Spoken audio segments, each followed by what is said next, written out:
What if your credibility is being built during a season that nobody sees? What if the experience you are going through right now becomes part of the reason why people trust you later? Think about the people you trust most. Usually there is something behind their words, like experiences, scars, lessons, and stories.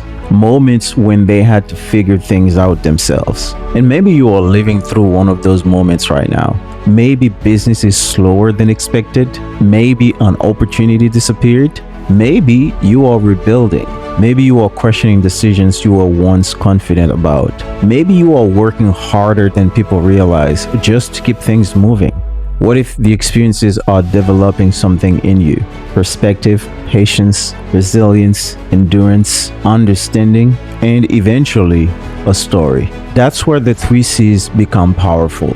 First, clarity. Ask yourself, what am I learning about myself right now?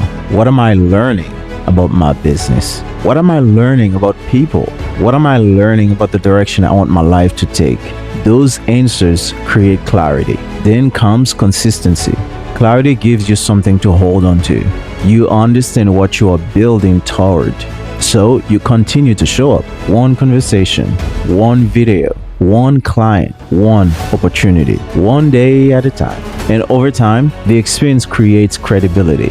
Imagine 3 years from now, someone is going through the exact same situation you faced. They ask, how did you get through it? Now, you are speaking from experience. You remember the uncertainty. You remember the decisions. You remember what worked. You remember what you wish someone had told you. That story carries weight. When you run a business, that lived experience can be part of your brand. It can become a reel, a keynote, a coaching lesson, a framework, a product, a conversation that gives someone enough confidence to work with you. What if the credibility you want tomorrow is being built by what you are experiencing today? Save this. One day, somebody may need the lesson you are learning right now.